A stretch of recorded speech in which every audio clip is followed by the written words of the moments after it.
Tiva, this isn't...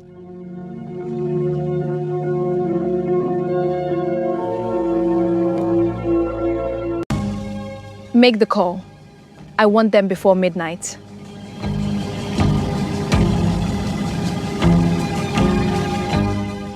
The rain in Lagos came down like punishment that night.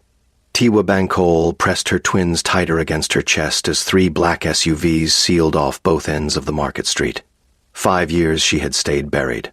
5 years she had trained her mouth never to shape his name. Then her son tilted his head, pointed a small wet finger at the tall stranger stepping out of the lead car, and whispered the one word that could end her quiet life. Appa. Listen, my loves. Pull up a chair, dim the lights, and stay close, because this one is going to crack your chest wide open. If your heart is ready to ride from the first heartbeat to the last, tap that subscribe button so you don't miss a single twist. Now, lean in. 5 years earlier, in Seoul, Tiwa Bankole had walked into the lobby of the Hansyoung Grand Hotel, like a woman trying to outrun her own shadow. She was 23, freshly graduated, and the youngest junior translator her Lagos firm had ever sent abroad. The marble floors threw her reflection back at her. Dark skin, full hips wrapped in a navy pencil skirt, a head of long box braids pinned into a low bun. She did not yet know that the man who would change her entire bloodline was watching her from the mezzanine. Baek Do-hyun stood with his hands clasped behind his back, half listening to 2 of his lieutenants argue about a shipment. He was 29, the new head of the Baek family, and the city already feared the way he went silent before he spoke. His eyes did not usually linger. They lingered on her. Later that evening, Tiwa was asked to translate at a private dinner she had not been briefed on. She entered a room of dark suits and quieter laughter, and the air shifted the moment she crossed the threshold. At the head of the table sat the man from the mezzanine. He rose when she walked in. None of the others did. The next morning, she found a fresh notebook and a small enamel pen on her desk at the firm, wrapped in linen, no card. She asked the receptionist who had delivered it.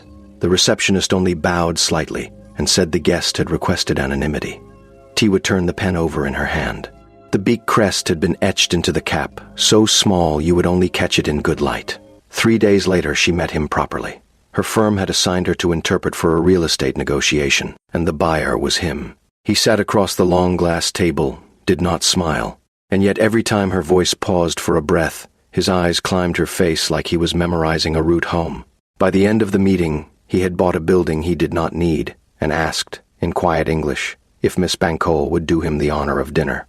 She said no, politely, but no. The next day, when she stepped out of her tiny studio in Itaewon, a black car was waiting at the curb. The driver bowed and said only, "Madam, Mr. Baek would like me to drive you to work in this weather." She looked up. It was not raining. By the time she reached the bus stop on foot, the sky had cracked open.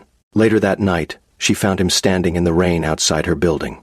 No umbrella, no security visible, just him, drenched, hands in his coat pockets, watching her window like a man waiting for a verdict. She opened the door because her grandmother had raised her not to leave even strangers in the rain. "You said no," he told her, water running down his jaw. "I respect that. I came to ask if I may earn a yes." A few days later, she let him buy her coffee, because she told herself coffee was not dinner. He listened to her talk about her late father, about the rented apartment her mother still cried in, about her younger sister Ronk, who was studying in Toronto and texting her every night for money. He did not interrupt. He did not look at his phone. When she finished, he said, "You carry too many people on your back, Tiwa." It was the first time anyone had said her name like it weighed something. The following week, he showed up at her firm with lunch. The receptionist nearly dropped her tablet when Baek Do-hyun walked through the doors holding a paper bag. Her colleagues whispered for 3 hours. Tiwa ate the kimbap in the stairwell because she did not want anyone to see her smile. A few days later, he took her to a bookstore on a side street in Buckshon. Not a restaurant, not a club, a bookstore. He watched her trace her fingers along old Korean poetry collections and quietly bought every book she paused on. When she protested, he only said, "Let me, please." It was the please that undid her. By the end of that month, she had learned the things the city did not know about him. That he had raised himself after his father's empire collapsed in scandal. That he had rebuilt it not with violence first, but with patience. That he read late into the night and could not sleep without a window cracked open. That when he smiled, really smiled, only one corner of his mouth lifted, and it lived just for her. She also learned what the city did know. That Baek Du-yoon was not a man people crossed twice. That his rivals in the southern districts had stopped pretending to be friends. That somewhere in the long shadow of his last name, there were graves whose stories no one told out loud. One evening on a rooftop above the Han River, with the city blinking beneath them, he turned to her and said, "I am not a good man, Tiwa, but I will be a good man for you." She did not answer with words. She answered by stepping into his arms, and the breath he let out then sounded like a man who had been holding it for years. The next morning, she woke to find him already awake, propped on one elbow, watching her like she was a country he had finally been allowed to enter. He brushed a braid behind her ear and said, very quietly, "Stay." She stayed. For the next 4 months, Tiwa lived a life she did not know how to defend to herself. He sent a driver every morning. He filled her fridge without asking. He cleared her mother's hospital bills in Lagos without telling her, and she only discovered it because her mother called crying. When she confronted him, he simply said, "I would burn this city down for less than your mother's peace. Don't fight me on small things."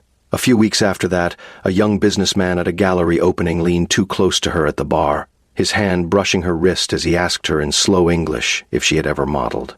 She laughed politely and stepped back. She did not even see Do Ha-yoon cross the room. She only felt his hand slide low across her back, possessive and unhurried, and heard him say something quiet in Korean that made the young man go pale and excuse himself. In the car home, Do-yoon did not speak for a long time. Then he said very softly, "I am not jealous of him.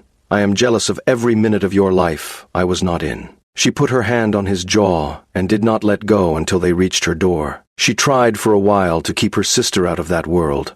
Ronk had come home from Toronto for a long break. Tiwa had introduced them once at a brunch, briefly, politely. Do-ha-yeon had been gracious.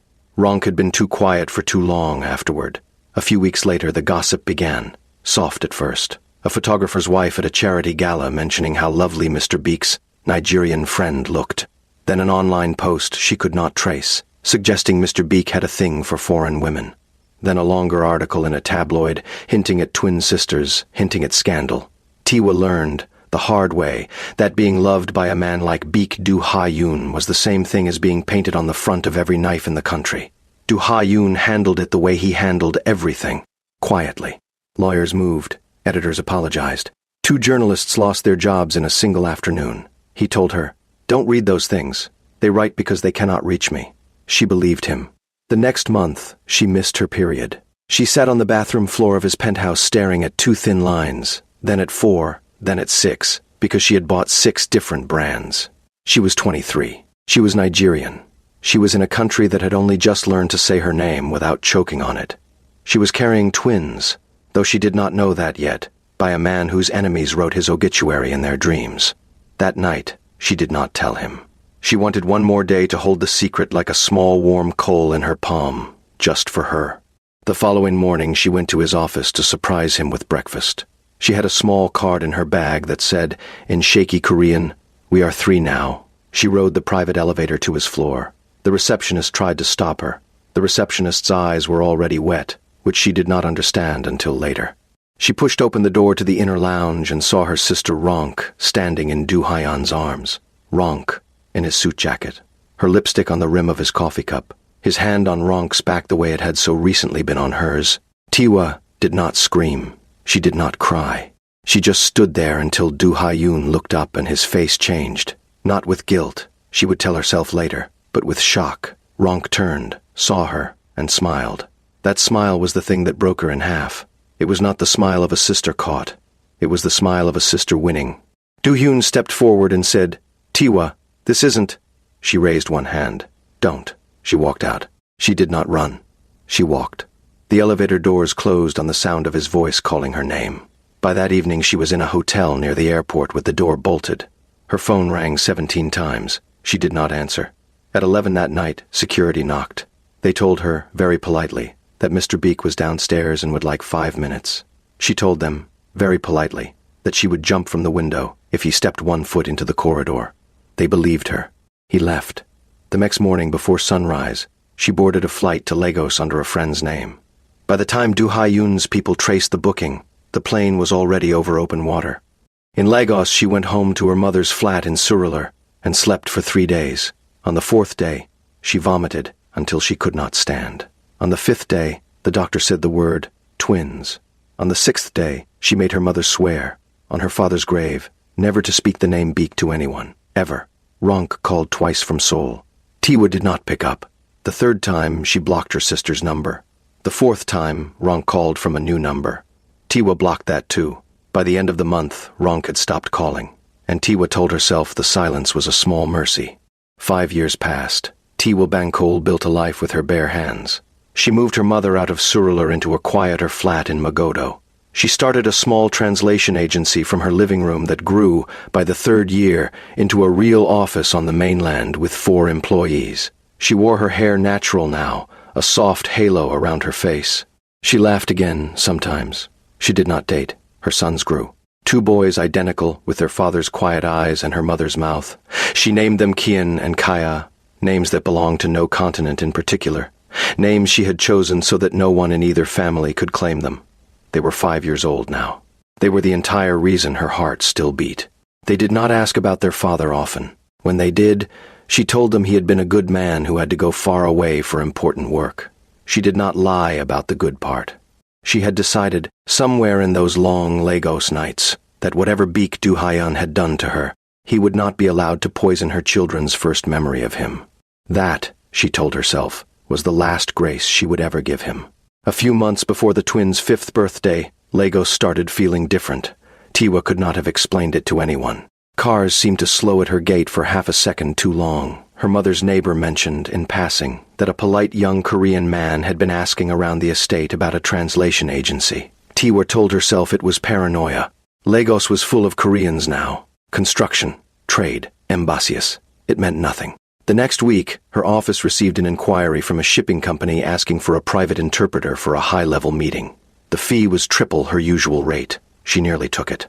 Then she saw the parent company listed at the bottom of the contract, and her stomach turned to stone. Beek Holdings International. She declined the contract that same hour and lit a small candle for her father. That evening, she pulled both boys into her bed and held them until they fell asleep on her chest. She watched the ceiling fan turn and told herself, again, that he could not find her here. Lagos was 21 million people. She was one of them. She had been careful. She had been so careful. A few days later, on a hot Saturday afternoon, she took the twins to Balagon Market for school supplies.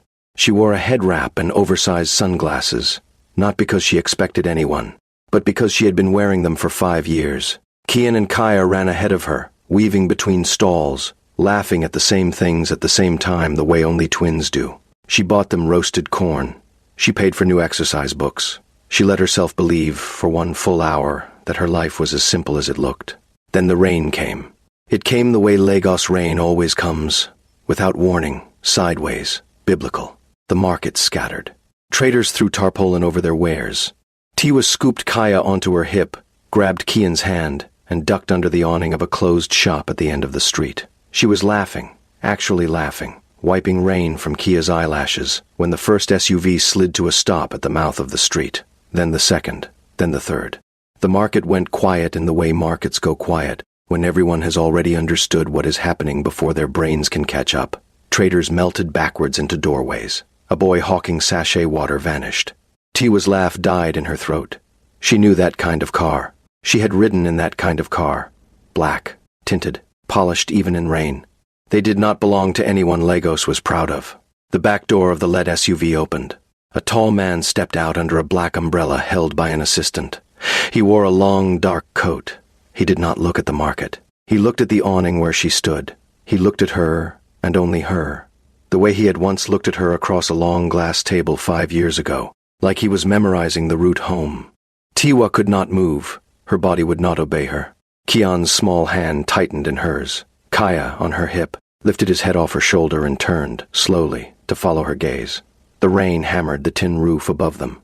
The man under the umbrella took 1 step forward into the street. Kaya's small, wet finger lifted. He tilted his head exactly the way his father used to tilt his head, and in a voice so small only Tiwa and the rain could hear, he said, "Appa." Tiwa's knees buckled. She did not fall. She caught herself on a stall pole and stayed upright because her sons were watching her. But everything inside her chest had gone into freefall. The man across the street had not moved. He had heard nothing. He could not have heard anything from that distance through that rain. But his face, even from here, even through 5 years and a child on her hip, his face had changed. He started walking toward her. She did the only thing her body remembered how to do. She ran. She scooped Kian up under her free arm, the way she had not done since he was 3, and she ran. Down the side alley behind the awning. Through a passage where 2 women were folding plantains into newspaper. Across a flooded yard. Over a low gutter she would not have cleared on a dry day. The boys did not cry. They held on. Her boys, even at 5, already knew the shape of their mother's fear. She did not stop until she reached the back of a friend's shop 2 streets over, and the friend, taking one look at her face, locked the door behind her without asking. That night, Tiwa sat on the friend's bathroom floor with both twins asleep on a mattress in the next room, and she shook, not from cold, not from rain, from the impossibility of what had happened. She had felt him look at her. She had felt her son say his name. She had felt the world she built for 5 years split clean down its center, and there was nothing left to do but watch the halves fall. Her phone buzzed. Unknown number. She let it ring out. It buzzed again. She let it ring out. The 3rd time she answered because she already knew. He did not say hello. He said, Tiwa, just her name. The way he used to say it. The way no one else in the world had ever said it. She closed her eyes. The wall of her chest pressed inward. You are not safe where you are, he said quietly, in English, the way he used to speak to her when he wanted her to listen and not perform listening. Please understand that I am not asking you to come back to me. I am telling you that you and the boys are in danger, and I am the only thing in this country tonight that stands between you and the people who are about to find you. She did not speak. She could not speak. I will not come for you tonight, he said. I will not knock on the door you are behind. I will wait until you choose. But Tiwa, and I am begging now, which is not a thing I do, please choose quickly. Your sister is in Lagos. The line went dead. Tiwa pulled the phone away from her ear and stared at the wall. Outside, the rain had finally stopped. Inside the next room, one of her sons turned in his sleep and murmured, very softly, a word that sounded almost like Appa, but maybe she was imagining it now. She sat there a long time. She listened to her sons breathe. She listened to her own heart, which had not yet decided whether it was breaking again or beginning. And somewhere across the city, in a hotel suite where every light was on, a man who had spent 5 years searching the wrong continents was sitting at the edge of a bed with his elbows on his knees, staring at a phone he had just put down, learning for the first time, from a single word a child had said in the rain, that he was a father. The next morning, Tiwa did not go home. She moved the twins, quietly and quickly, to a small guest house on Victoria Island under a friend's husband's name. She told her mother nothing, because she did not want her mother near this. She told her office she was sick. She bought new SIM cards. She paid in cash. By noon she had 3 plans for leaving the country, and 1 plan for staying alive in it. By the afternoon she had a 4th plan, which was the only honest one. She sat on the edge of the guest house bed and looked at her sleeping boys, and she admitted, finally, that she could not outrun a man like Beek Du-ha-yoon on his own continent, let alone on hers, once he had decided to find her. Her phone rang at exactly 4 o'clock, the same unknown number. She picked up. Where do you want to meet? She asked. Her voice did not shake. She did not let it. There was a long quiet on the other end. Then, very softly, he said, Anywhere you choose, Tiwa. I will come to a roadside if that is where you are comfortable. I do not care where. I only care that you are the one to choose it. She chose a cafe in Lekki, public, bright, 2 exits. She told him she would come alone, and that if she saw more than 2 of his people in the building, she would leave, and he would never see her again in his life. He agreed without hesitation. That evening at 6, she sat at a corner table with her back to the wall, and her hands wrapped around a cup of tea she did not intend to drink. The cafe was almost empty, a young couple by the window, an older man with a newspaper near the door. She had been watching the older man for 20 minutes, and she was almost certain he worked for Du-ha-yoon. She decided she did not mind. At 6:14, the door opened, and Beek Du-yoon walked back into her life. He was thinner than she remembered. There was gray in his hair now, at the temples, which had not been there before. He wore a long, dark coat over a black sweater and dark trousers. No tie, no watch, no ring. He moved across the cafe the way he had always moved, like a man who had never been hurried, even by his own breath. He stopped 2 steps from her table. He did not sit. May I? He asked. She nodded once. He sat. For a long moment, neither of them spoke. He did not reach for her. He did not look at her hands. He looked at her face the way one looks at a photograph of someone they thought had died. Finally, very quietly, he said, "I have looked for you in 7 countries." She looked down at her tea. "I did not know," he said. "Tiwa, I did not know about them, not until last night." She did not lift her eyes. "I did not want you to know. I understand." "Do you?" she said. It was not a question. He was quiet a moment. Then he said, "I understand why you ran. I do not understand what you saw, because what you saw was not what was happening. But I understand why you ran, and I have spent 5 years understanding it." Her hands tightened around the cup. "Ronk is in Lagos," he said. "She has been in Lagos for 3 days. She did not come to see your mother. She came because she heard I was looking for you, and she came to find you first. Tiwa, she is not what you think she is. She has not been, for a long time." Tiwa lifted her eyes then. They were dry. They were tired. They were not soft. "What did I see, Do-hyun, in your office, that morning? Tell me in one sentence what I saw." He did not flinch. He did not look away. He said, "You saw the moment your sister tried to ruin both of our lives, and I let her. Because I was too proud to chase you that day, and by the time I was not, you had already taught the world to forget you. That is what you saw." She stared at him. "And I will spend whatever years I have left," he said, "earning the right to be in the same room as the boys you raised without me. If you let me." Tiwa Bankole did not cry in front of him. She had promised herself she would not. She drank her cold tea instead. And outside the cafe, in a black SUV parked across the street, a woman with Tiwa's eyes and Tiwa's cheekbones, and none of Tiwa's softness watched them through the window and slowly began to smile. Across the street, in the back of that SUV, Ronk Bankole turned to the man beside her and said, "Make the call. I want them before midnight." The man beside her nodded once and lifted his phone. Back inside the cafe, Tiwa set her cup down. "I need to know one thing first," she said. "Before anything else. Before the boys. Before whatever danger you think we're in. I need to know what my sister did." Do-hyun looked at her for a long moment. Then he reached into the inside pocket of his coat and pulled out a thin folder. He did not open it. He slid it across the table to her and rested his fingers on top of it. "Everything is in here," he said quietly. "Every photograph she staged, every message she sent under your name, every meeting she set up, every word she whispered into the wrong ears about you while you slept in my bed. I did not find it for 2 years. Tiwa, I am not proud of that, but I found it." Tiwa did not open the folder. She did not need to.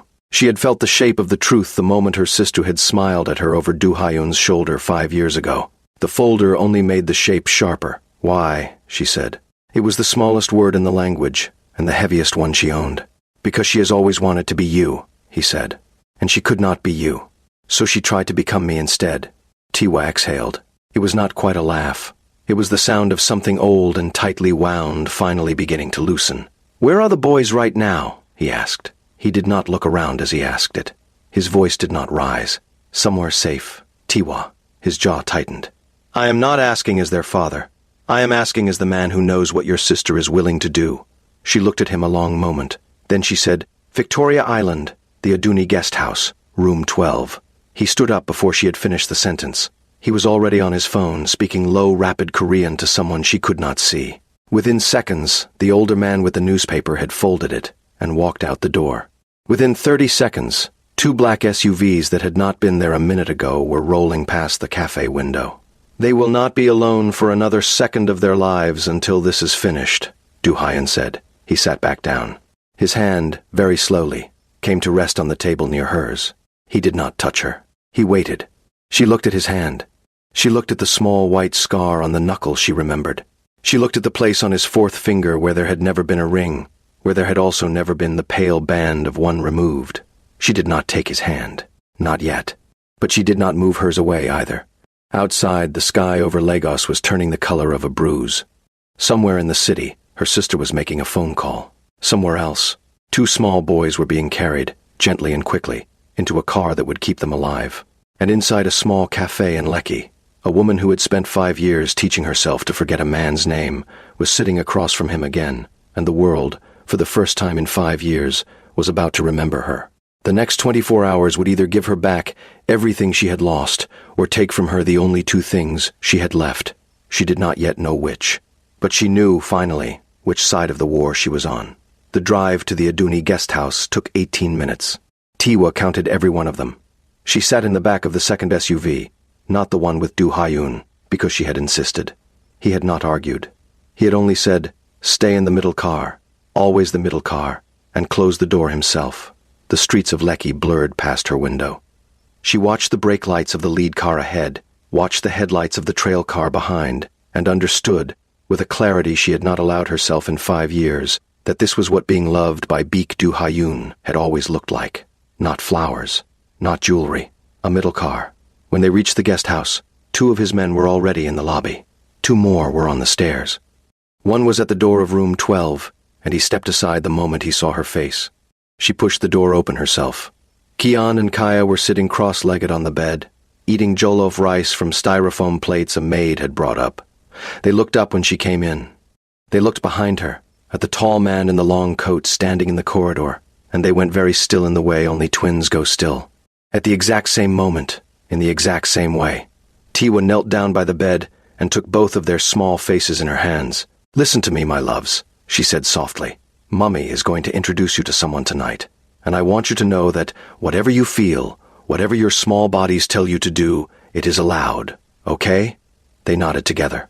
She stood up. She turned. She looked at Du Hyun in the doorway, and she nodded once. He stepped inside slowly. He did not crouch. He did not stretch out his arms. He stopped at the foot of the bed and bowed his head, very slightly, the way she had once seen him bow to his own grandmother. And he said, in careful, soft English, "Hello, my name is Du Hyun. I am very happy to meet you." Kian, the louder twin, the one who had not spoken in the market, tilted his head and studied him for a long moment.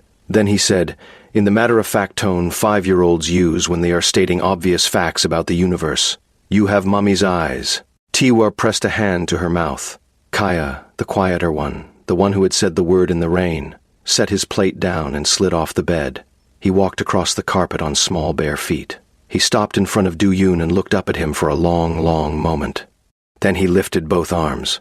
Du Hyun did not move for 2 full seconds. Tiwa saw the breath leave him. She saw the man who ran an empire across 2 continents, the man who had walked through Lagos rain to look at her under an awning, drop slowly to one knee in a guest house room, and gather his son against his shoulder for the first time.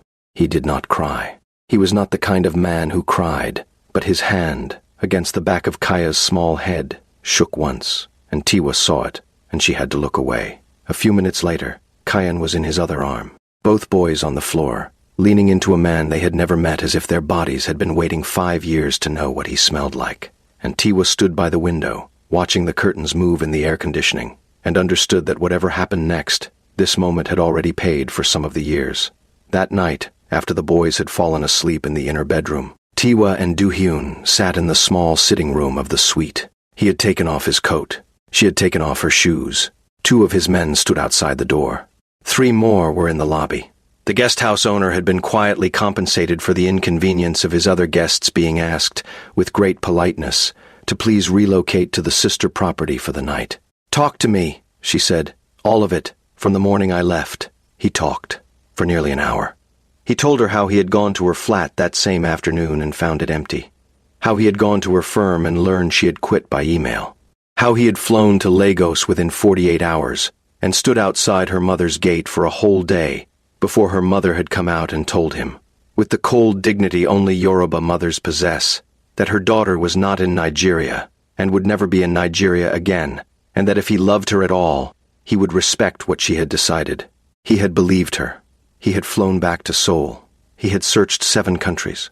He had hired 3 different private investigators. He had not slept properly for the first 8 months. He had stopped drinking entirely in the 2nd year.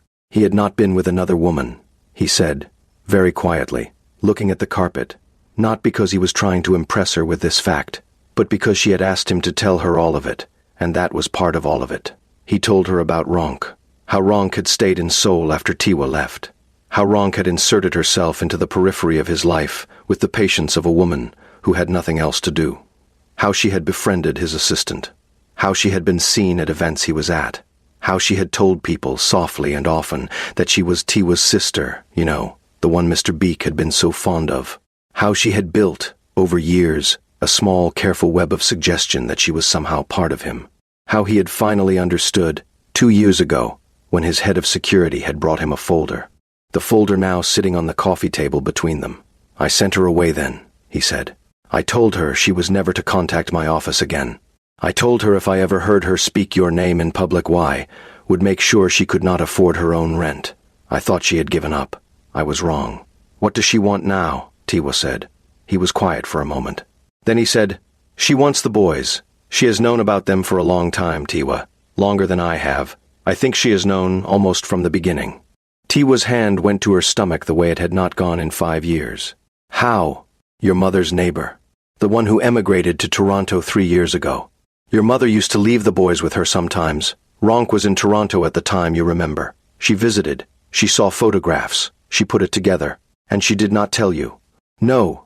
She kept it. For 5 years. She kept it because she understood correctly that the day I learned about my sons was the day she lost any remaining power she imagined she had over me." Tiwa stood up. She walked to the window.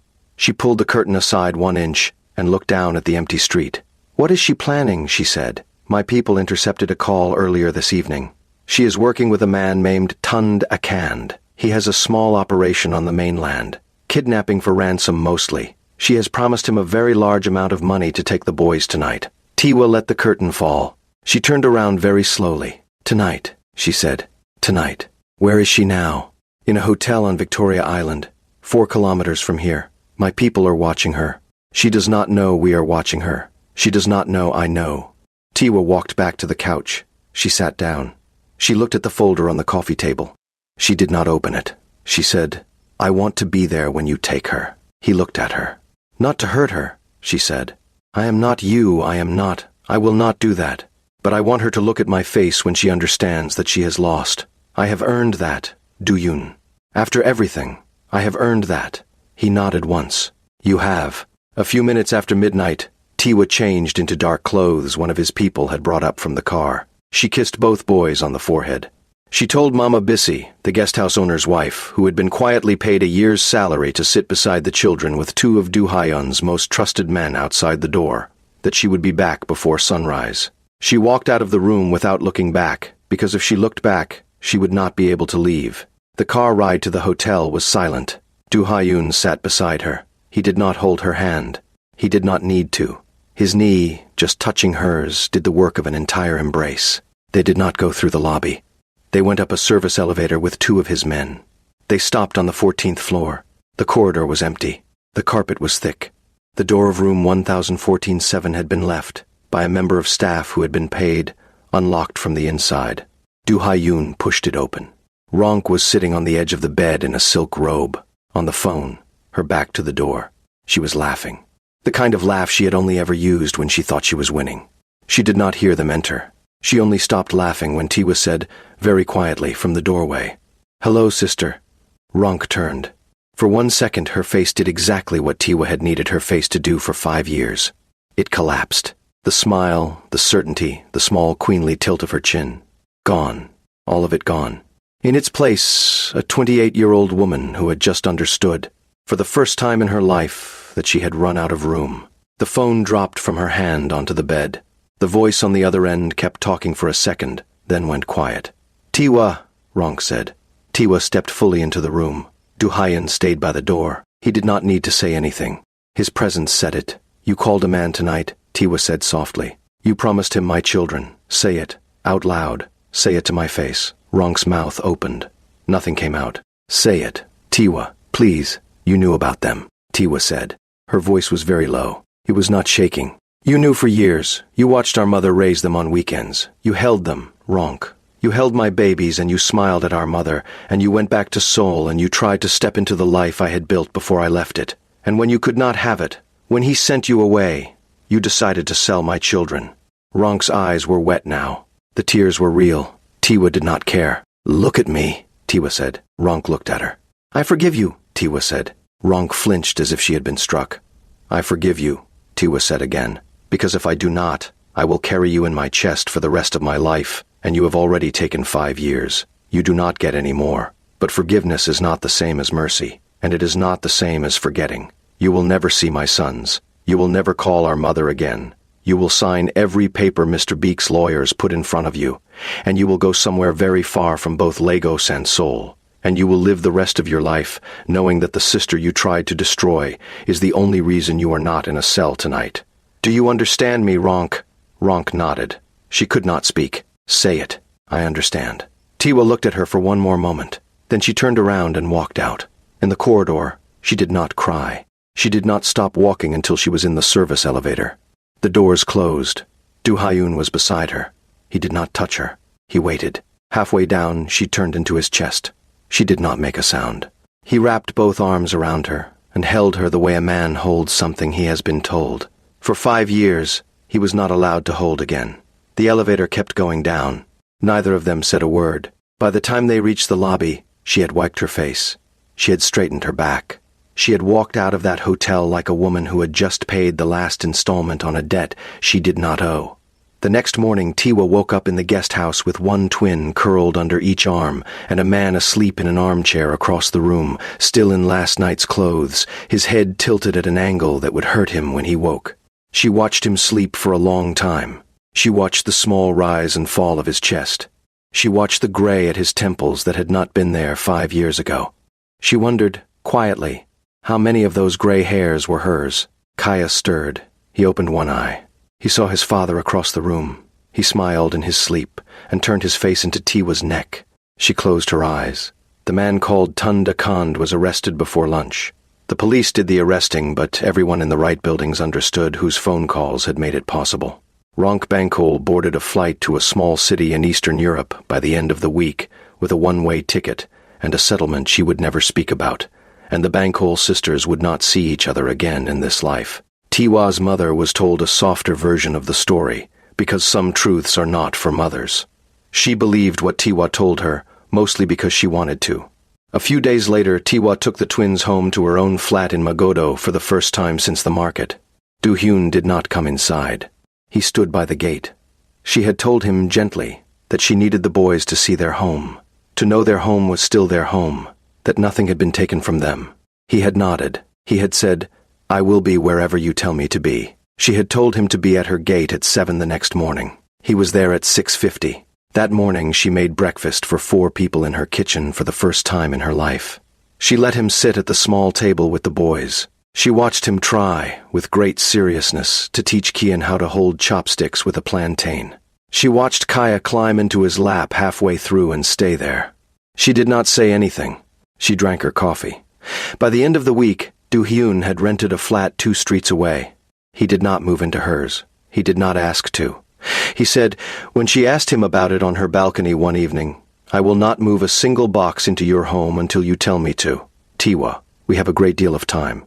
She had looked at him a long time. She had said, "Do we?" He had said, "I am not going anywhere this time. Not for a meeting. Not for a deal. Not for a war. I will run what I run from this city. I have already made the arrangements. If you tell me to leave Lagos, I will leave. If you tell me to stay, I will stay. If you tell me, in a year or in 10, that you cannot do this, I will accept that, and I will still pay every school fee, every hospital bill, every birthday cake, for the rest of their lives, and yours. I am not negotiating with you, Tiwa. I am telling you what is." She had not answered with words. She had reached across the small space between their chairs and taken his hand, finally, for the first time in 5 years. He had closed his eyes. The following month was the strangest, softest month of Tiwa Bankol's life. She did not become someone else. She did not stop running her agency. She did not start wearing his name like a coat. But she let him pick the boys up from school on Wednesdays. She let him take them to the aquarium on a Saturday. She let him sit beside her at the parents' meeting at their nursery, where the other mothers stared so hard one of them walked into a chair. She let him kiss her once on the temple, in her own kitchen, on a Sunday afternoon when the boys were taking a nap, and she let herself lean into it for 3 full seconds before she pulled back and said, slowly. He had said, "As slowly as you need." A few weeks later, on a quiet evening in her flat, after the boys were asleep, he asked her if she would let him take her to dinner. Just the 2 of them, anywhere she wanted. She thought about it for a long time. Then she said, "The rooftop, above the Han River. One day. Not yet." He had nodded. He had understood. There was an order to things, and that place was not for now. He took her instead to a small Lebanese restaurant on the island, where the waiter knew her by name because she had been bringing the boys there for years. He asked her about her work. He listened. He asked her about her mother. He listened. He asked her, very gently, what she had been afraid of in the years she had been gone. Not what she had been angry about. What she had been afraid of. She thought about that question for a long time. Then she said that I would forget what your voice sounded like before I could teach it to them. He had to look away from her for a moment. By the time the bill came, she had laughed twice. The second laugh had surprised her. He had heard it, and he had looked at her like a man who had just been told a war was over. The following month, the rain came again. Not the violent kind. The soft kind. The kind Lagos uses to remind itself it is alive. Tiwa stood on her balcony in a long house dress and watched it fall on the bougainvillea. Do-hyun came up behind her. He did not touch her. He stood close enough that she could feel the warmth of him along the line of her back. "I have something to ask you," he said quietly. She did not turn around. "I do not want a wedding," he said. "Not the kind people expect. I do not want 1,000 guests. I do not want a magazine. I want you and the boys, and your mother if she will come, and one of my aunts, and a small ceremony in a small place that belongs to us, and not to either of our families. Tiwa, I want to marry you. I have wanted to marry you for 5 years and 4 months. I am asking you now, because I do not want another month to pass without asking you. You do not have to say yes today. You do not have to say yes this year. But I needed you to know that the asking has begun." She turned around. He was not on one knee. He was not holding a box. He was just standing there in a black sweater in her doorway, his hair damp at the edges from the rain, looking at her the way he had looked at her under the mezzanine 5 years ago, like a man who had finally been allowed to enter a country. She put both of her hands flat on his chest. She felt his heart, hard and fast under her palms, the only part of him that had ever betrayed how much he felt. She said, "Yes." He closed his eyes. She said, "But not yet." He opened them. 6 months, she said. "Give me 6 months. Let the boys know you all the way. Let me know you all the way. Let me wake up beside you 100 times before I sign a paper. And then yes, Do-hyun, yes." He nodded. He could not speak. He pressed his forehead to hers and he stayed there for a long time. And the rain on the bougainvillea was the only sound in the world. The next morning, he asked her if he could move in. Not as her husband. Not yet. As a man who wanted to learn the shape of her mornings before he learned the shape of her vows. She thought about it for 1 full day, then she said yes. He moved in with 2 suitcases. He did not bring a single box of his old life. He said, "Whatever I need that is not in these bags, I do not need." She had laughed at him. She had also, that night, made room for him in her closet without telling him she was doing it. The boys took to him the way ducks take to water. Within 2 weeks, Kian was correcting his Yoruba pronunciation. Within 3, Kia would not sleep unless his father had read the bedtime story. Within a month, Tiwa walked into the sitting room on a Saturday morning and found all 3 of them on the carpet, building something out of Lego, and she had to sit down on the stairs and breathe for a moment, because the picture was too much for her chest. 5 months later, on a Saturday afternoon in March, Tiwa Bangkol and Baek Do-hyun were married in the garden of a small private estate on the outskirts of Lagos. There were 19 guests. Tiwa's mother wore aso oak the color of fresh palm oil. Do-hyun's aunt flew in from Busan and cried through the entire ceremony in a way Do-hyun said he had never seen her cry in 40 years. Kayan and Kaya walked their mother down the aisle, one on each side, holding her hands very seriously, in matching small black suits that Do-hyun had let them choose themselves. The officiant was a quiet older man Tiwa had known since she was a teenager. He spoke in English and Yoruba. Do-hyun spoke his vows in English first, and then, looking at her, repeated the last line of them in Korean, very softly, so that only she would hear it. She did not need a translation. She had known what he was saying for 5 years and 4 months. There were no photographs published anywhere. There was no press. There was a small white cake. There was jollof rice. There was a single song, played on a single speaker, that the 2 of them danced to in the grass, while Kian and Kaya tried to step on their feet and were politely shooed away by Tiwa's mother. That night, in the guest house where they were staying for the weekend, Tiwa stood on the small balcony in a thin white robe, her braids loose, and watched the lights of the city far away. Do-hyun came up behind her. He did not say anything. He just put his arms around her from behind and rested his chin on the top of her head and stood there with her. After a long time, she said, "I never thought I would have this." He said, I know. She said, I am still a little afraid. He said, I know that too. She turned in his arms. She put her hand on his jaw. She said, Do not ever, in this life or the next, give me a reason to run again, because I will not. I will stay, and I will fight you in this house until we are both old, and our sons will laugh at us for it. But do not test me. Do, Hyun. I have been tested enough. He took her hand from his jaw. He pressed it, palm flat, to the center of his chest, where his heart was still doing the thing it only did for her. He said, Never. 3 months after the wedding, Tiwa Bankol Beek sat on the edge of the bathtub in her own bathroom, in her own flat, in her own life, and stared at a small white stick. The line was very clear. She did not need 6 brands this time. She only needed 1. She walked out into the bedroom. Do-hyun was at the dresser, knotting his tie for a meeting. He looked up at her in the mirror. She did not say anything. She just held up the test. He turned around very slowly. He looked at her face first, then at the test, then at her face again. He crossed the room in 3 steps, and he picked her up, off her feet, the way he had not picked her up since Seoul. And he held her against his chest for a long time without saying anything at all. She felt the tremble in his shoulders. She pressed her face into his neck. A girl, he said finally. He did not know yet. He could not know yet. He said it like a man making a wish that he already knew had been granted. Maybe, she said, smiling into his collar. She would have to wait 12 weeks to find out he had been right. A few weeks later, on a soft Sunday evening, the 4 of them, soon to be 5, sat on the carpet of the sitting room. Kian was reading aloud, very slowly, from a book about dinosaurs.